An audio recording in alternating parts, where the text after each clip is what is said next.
देखिए, भारतीय जनता पार्टी का चाल चलित और चलन ही यही है। अखिलेश जी का इस बार नहीं, पिछले बार भी इन्होंने रोका था।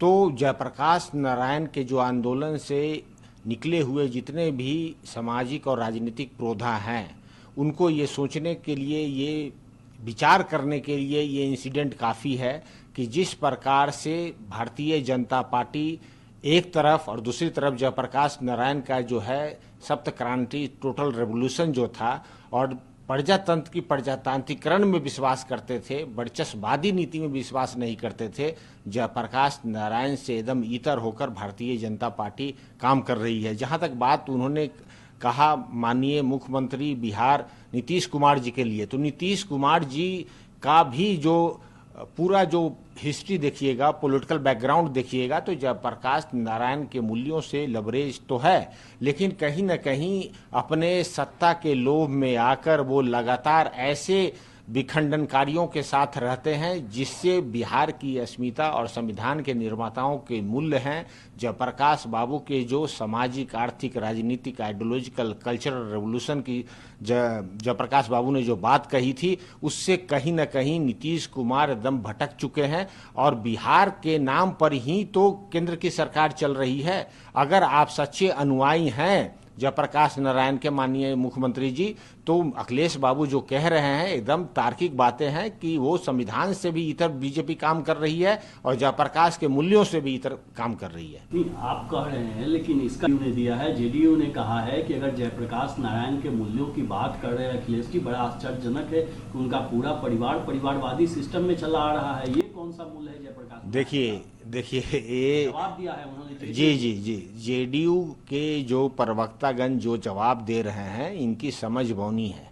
जयप्रकाश नारायण जी का जो सप्त क्रांति है, 7 टोटल रेवोल्यूशन जो एस्पेक्ट दिया हुआ है, सामाजिक, आर्थिक, राजनीतिक, कल्चरल, आइडियोलॉजिकल, ये सब बातों को सतह पे जाना चाहिए जेडीयू को। और जिस तरीके से जयप्रकाश बाबू ने पूरे आंदोलन को लीड किया है एक एग्जाम्पल के तौर पे, और ये जो लीड किया है, ये वर्चस्ववादी जो उस समय की जो परंपरा थी, उस परंपरा को विरोध किया है। तो जो परंपरा को आज भारतीय जनता पार्टी में कूट कूट कर भरी हुई है, ये वर्चस्ववादी की नीति जिस तरीके से पार्लियामेंट से अगर कोई बोलना चाहा, न डिबेट, न डाइसेंट, न डिस्कशन, और कानून पास करने की जो बात पिछले बार हुई, और जो है मेंबर ऑफ पार्लियामेंट को जो है एक एक दिन में से 40-40 मेंबर ऑफ पार्लियामेंट को सस्पेंड कर देना, तो यही तो दिखलाता है वर्चस्ववादी नीति। इसी के खिलाफ तो माननीय लालू प्रसाद यादव और तेजस्वी प्रसाद यादव हैं, और नीतीश कुमार जी उनके समर्थन में हैं।